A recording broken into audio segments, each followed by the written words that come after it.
मन को निर्मल, स्वच्छ और पवित्र करने के लिए तुरंत सुनें श्रीमद् भगवद गीता। ओम परमात्मने नमः।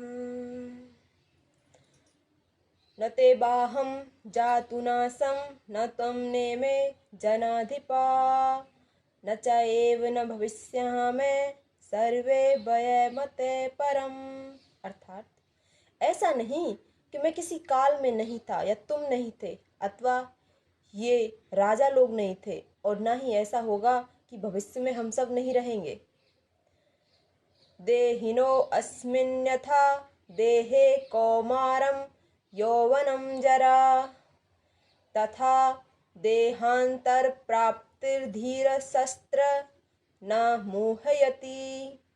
अर्थात जैसे जीवात्मा की यह देह बचपन, जवानी और बुढ़ापा को पार करती है, वैसे ही मृत्यु के बाद जीवात्मा अन्य शरीर को धारण करती है। धीर पुरुष इससे विचलित नहीं होते। मात्र स्पर्शास्तु कौन्तेय शीतोष्ण सुखद दुखदा आगम अपायिनो अनित्य अस्तम अस्ति तिक्षस्व भारत। अर्थात हे कौन्तेय, सर्दी, गर्मी और सुख दुख इंद्रिय और विषयों के संयोग द्वारा प्रारंभ और अंत होते हैं, वे अनित्य हैं।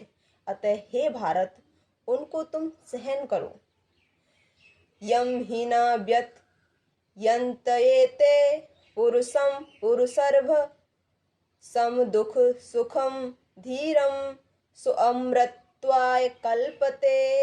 अर्थात हे पुरुषर्भ, जो पुरुष दुख और सुख को समान समझकर उससे विचलित नहीं होता, वह मोक्ष के योग्य है। न सतो विद्यते भावो न भावो विद्यते स्त उभयोरपि दृष्टवन्ते सत्वनयो अस्तद्धदर्शभी। अर्थात असत्य का कोई अस्तित्व नहीं है और सत्य का अभाव भी नहीं है। इन दोनों की वास्तविकता तत्वदर्शी ज्ञानी द्वारा देखी गई है।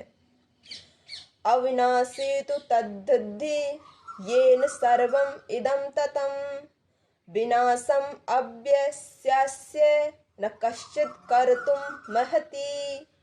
अर्थात तू इस अविनाशी तत्व को जान जिससे यह संपूर्ण जगत व्याप्त है।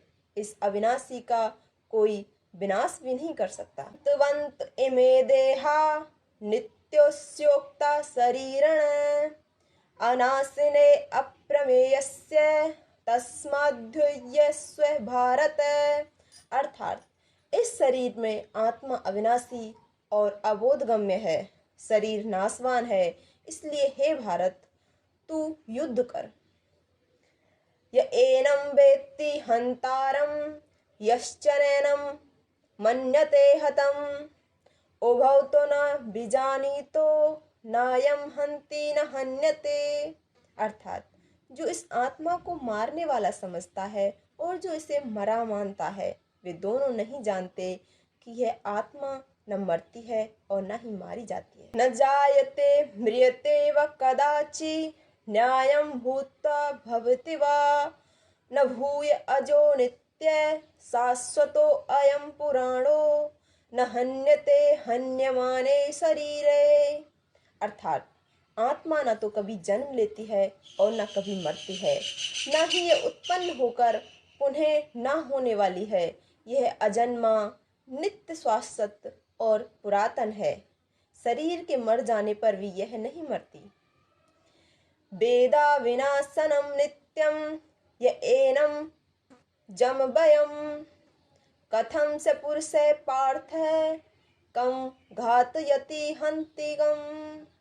अर्थात हे पार्थ, जो पुरुष आत्मा को अविनाशी, अजन्मा और अव्यय स्वरूप जानता है, वह कैसे किसी को मार सकता है और कैसे किसी को मरवाएगा।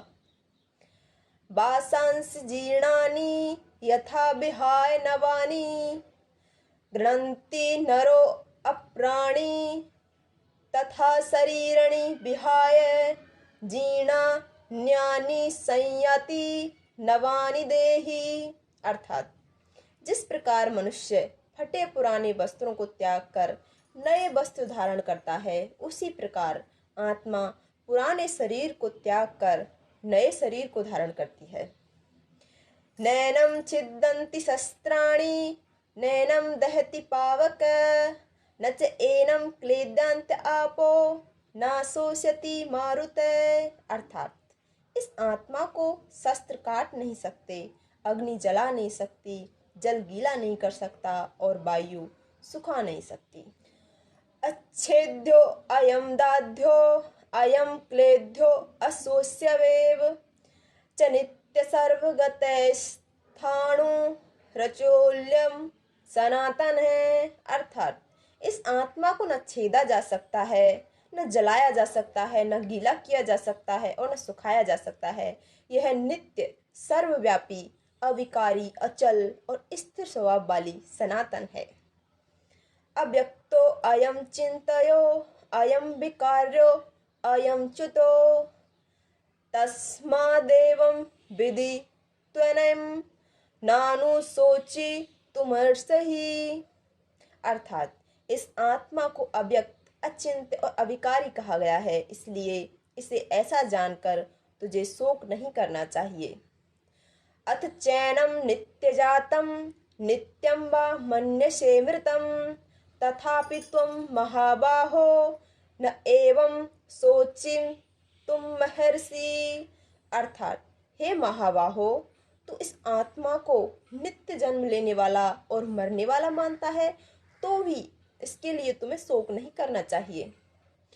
जातस्य हि ध्रुवो मृत्युर्ध्रुवं जन्म मृतस्य च तस्माद् परिहार्य अर्थेन त्वं शोचितुं महर्षि।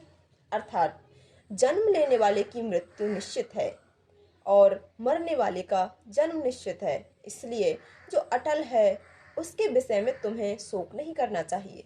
अव्यक्तादीनि भूतानि व्यक्त मध्यानि भारत अव्यक्त निधनान्यवेव तत्र का परिदेवना।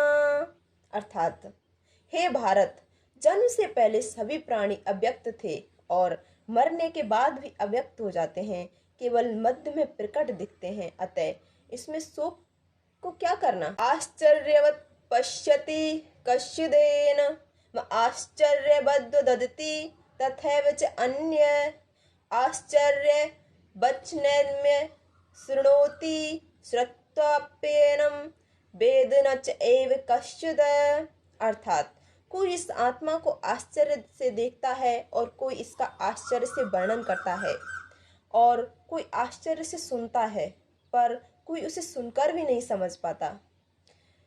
देहि नित्यम अवध्यो अयम देहे सर्वस्य भारत तस्मात् सर्वाणि भूतानि न त्वं शोचितुं महर्षि। अर्थात हे भारत, शरीर में रहने वाली इस आत्मा का कभी वध नहीं किया जा सकता, इसलिए किसी भी प्राणियों के लिए तू शोक मत कर। स्वधर्मम अपि चवेक्षा न विकम्पि तुम महर्षि धम्यार्धि युद्धाश्रयो अन्यत् क्षत्रियस्य न विद्यते। अर्थात इसलिए अपने धर्म को देखते हुए युद्ध करने में संकोच मत कर, क्योंकि क्षत्रिय के लिए धर्म युद्ध से बढ़कर दूसरा कोई कल्याणकारी कर्तव्य नहीं। यद्दक्ष्य च उत्पन्नम स्वर्गद्वारम पावृतम सुखने क्षत्रिया पार्थ लवन्ते युद्धमिदृशम। अर्थात हे पार्थ, वे क्षत्रिय धन्य हैं जिन्हें ऐसे युद्ध का अवसर प्राप्त होता है। ऐसा युद्ध खुला हुआ स्वर्ग का द्वार है। अथ च इत्त्वम् इमं धर्मं संग्रामं न करिष्यसि ततः स्वधर्मं कीर्तिं च हित्वा पापं वापस्यसि। अर्थात यदि तू इस धर्म युद्ध को स्वीकार नहीं करता तो अपने धर्म और यश को खोकर पाप का भागी बनेगा। अकीर्तिं च अपि भूतानि कथयिष्यन्ति ते अव्याम संभावितस्य च कीर्तिं मरणादति रिच्यते, अर्थात सब लोग हमेशा तेरी अपयश को कहते रहेंगे। एक सम्मानित पुरुष के लिए अपयश मृत्यु से बढ़कर है। रोजाना श्रीमद् भगवत गीता का पाठ सुनने के लिए subscribe the channel Shriman Narayan. Thanks for watching. Thank you.